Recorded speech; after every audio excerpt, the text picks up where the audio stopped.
What is going on, my people? We are finally back again, bro. Hope everyone's doing absolutely fantastic. You done already. Family Cal's favorite is back again, bro. Here to preview everything that there is to preview for match day 4 in the Premier League. We have a massive match day at the weekend, bro. We have Arsenal taking on Man United at the Emirates Stadium.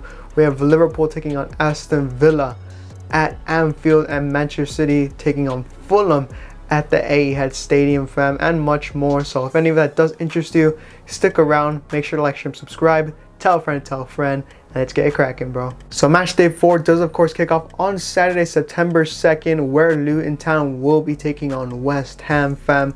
Luton Town's first game at home. They haven't won a single game since the start of the season, fam. If they can snatch a point off of West Ham, that would be absolutely bonkers. However, West Ham, they are playing with some confidence. They just came off of beating Chelsea and Brighton back-to-back, fam, and they were very comfortable wins. I struggle to see Luton Town getting even a point out of this game, fam. I'm gonna be very honest in saying that. However, they are playing at home, and they haven't played at home yet this season, so we might be in for something tasty. So with that being said, as much as I do favor West Ham to get the 3 points, I think Luton Town, considering that they are playing at home, might have something in them. That's why I'm going to go for Luton Town 1, West Ham 1. Moving to that, we do of course have Sheffield United taking on Everton. Sheffield United very nearly snatched a point away from Manchester City in their last game. And Everton, bro, they've just been absolutely awful, bro. The attack and the defense is non-existent, bro. I can't even imagine them registering a goal, let alone getting 1 point out of this game. Sheffield United, for me, are strong favorites going into this game. They are also playing at home, so I think they definitely should and can get 3 points out of this game. So with that being said, I have very low hopes for any type of luck being on Everton's side.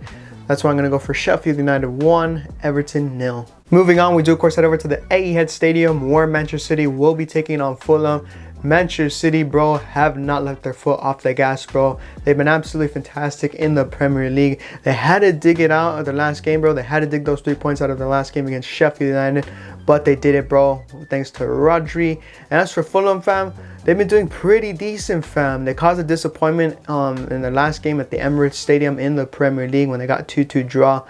Bro, Paulina had a very good game, and in the midweek in the Carabao Cup, they caused a disappointment to North London rivals Tottenham Hotspur, bro.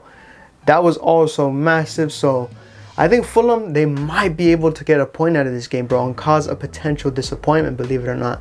I think they might be able to do it, but the Etihad is an absolute fortress, bro. And for me, I think Manchester City are a much better side than Arsenal, respectively. So I'm going to go for Manchester City 3, Fulham 1. However, if Fulham managed to dig up just at least a point away from these guys, that would be absolutely insane, bro. We then head over to Stamford Bridge, where Chelsea will be taking on Nottingham Forest. Chelsea done well in their last game against Luton Town, absolutely smoked them, fam.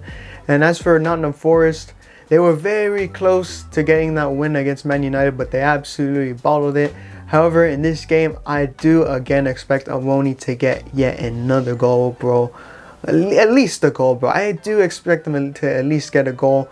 This is going to be a tough one for both sides, fam. Chelsea is playing with a little bit of confidence. Raheem Sterling, he's been playing pretty decent within the last few games.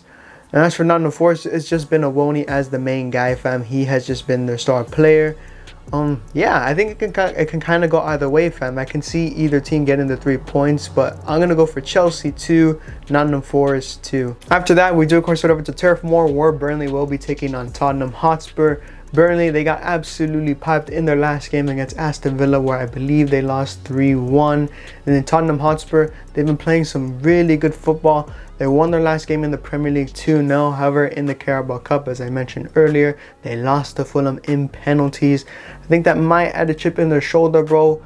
Tottenham Hotspur, at least since the start of the season, fam, they've actually been one of the better teams, fam. They really have. So I expect them to at least get a point, bro. I don't think they'll lose this game, fam. I really don't. So with that being said, considering that going up to Turf Moor is a relatively tough place to go, I'm going to go for Burnley 0, Tottenham Hotspur 1. I think Tottenham Hotspur just edge it. Moving on, we do of course have Brentford taking on Bournemouth. Brentford, they done okay in their last game against Crystal Palace, but they bottled it and didn't capitalize after that early goal that they got, and they ended up drawing 1-1.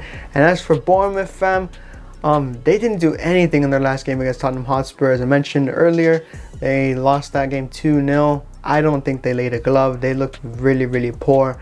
I do expect Brentford to get the 3 points out of this game, but I reckon this is going to be a really tough clash between these two sides. So with that being said, considering that Brentford is playing at home, I'm going to go for Brentford 2, Bournemouth 1. The last and final fixture on Saturday is of course at the Amex Stadium, where Brighton will be taking on Newcastle. Brighton, they got absolutely piped in their last game against West Ham in the Premier League, where they lost, I believe, 3-1. And as for Newcastle, they completely bottled it in their last game against Liverpool, where they lost 2-1. They should have capitalized after that Anthony Gordon goal, that early goal that he got, but they did absolutely nothing in that second half of the game, bro.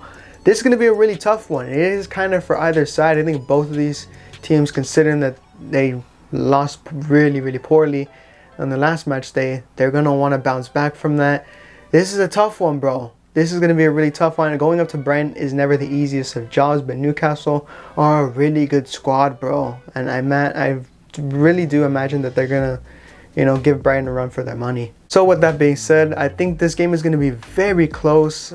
For me, I can genuinely see either side getting the 3 points, bro. I really, really can. But considering that Brighton is playing at home, I think they just might have the edge, bro. They just might have the edge. But Newcastle, very good side, fam. Very good side. I can see a draw out of this game, but I'm going to go for Brighton 2, Newcastle 1. Heading into Sunday, we do, of course, head over to Selhurst Park, where Crystal Palace will be taking on Wolves. Crystal Palace, since the start of the season, have actually been pretty decent, fam. They drew in their last game 1-1. They really had to dig that one out, bro. That was really impressive, and they are playing at home against Wolves. At least for me, they are my favorites. Wolves, they won their last game against Everton, but they won it 1-0, bro. And well and truly, bro, they should have been down at least 1 or 2-0 in the first half, bro. I think they were really, really poor. I wasn't convinced. I really was not convinced on the performance. Again, I do favor Crystal Palace to get the 3 points here, bro. If they get 1 point, bro, or even lose, I think it would be a total disappointment, fam. So with that being said, I'm going to go for Crystal Palace 2, Wolves 0. After that, we do of course have one of the biggest games to look out for this weekend at Anfield, where Liverpool will be taking on Aston Villa, fam. Should be a very juicy encounter. Liverpool been pretty decent, fam. They dug it out in their last game against Newcastle, and that was a big thanks to Darwin Núñez, bro, for getting those back-to-back goals. What a performance that was, considering that they were doing really poor in the first half. And as for Aston Villa, they done really well in their last match day. Matty Cash, of course, being the standout player.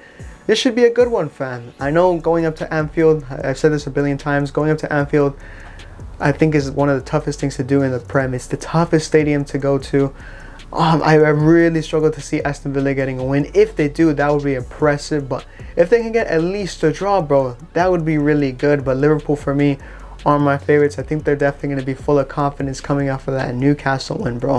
I think that's definitely going to help them. But Aston Villa, fam, they might give them a run for their money. But again, Anfield is a really tough one, bro. That's a very tough place to go. So with that being said, I reckon this might be a close game. That's why I'm going to go for Liverpool 2, Aston Villa 1. The last and final fixture to round off Matchday 4 comes on Sunday at the Emirates Stadium, where Arsenal will be taking on Man United. This is a massive fixture, and I would say the biggest fixture of this matchday. I'm really looking forward to this game, and I hope you lot are as well, fam. I think we're in for a massive treat. Arsenal, I think they've been poor since the start of the season, bro. I don't think they've been playing very well. The lineup for me has been I'm not a fan of the lineup.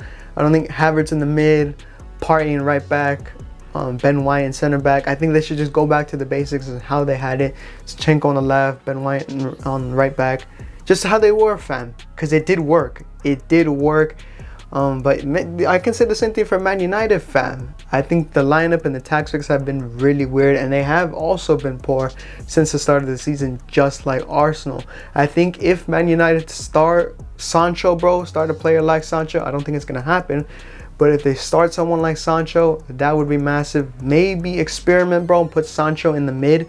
That would be pretty decent. And I think they need to put in Christian Eriksen, Man United, bro. I think he's a massive player for them, and he just helps everything flow. This is going to be a massive game, as I mentioned already. I can see a draw coming out of this game just based on the form that these teams are in. But in a game like this, fam, I've said this a million times, a game like this, form definitely does go out the window, bro.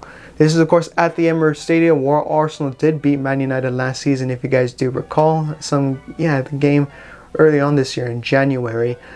I do favor Arsenal, bro. I really, really do. But Man United, fam, they do tend to turn up for games like this, bro. They do tend to turn up for games like this because, again, a massive fixture like this, form goes out the window, bro. So with that being said, this game is kind of for either side. I have a slight edge to Arsenal just because they're playing slightly better, but just ever so slightly. Both teams are playing poor, bro. Again, it is for either side. I do slightly favor Arsenal, but again, as I said earlier, I think it could well and truly be a tie, bro. I think it really could be that kind of game. However, I'm going to go for Arsenal 2, Man United 1. But anyways, fam, I hope you lot did enjoy. If you did, like always, please make sure to like, share, and subscribe. Tell a friend. Let me know in the comments down below what match you're looking forward to the most, what player you think is going to play the best, what team is going to play the best, all that stuff in the comments down below. This is, of course, the last match day ahead of the international break. And this is also the day before the window closes, fam, the transfer window. So let me know in the comments down below your thoughts on your favorite club's business and all their transfer business. Are you happy with the window that they had? Let me know, fam. But anyways, like always, I hope everyone's doing absolutely fantastic, and I will see you guys soon.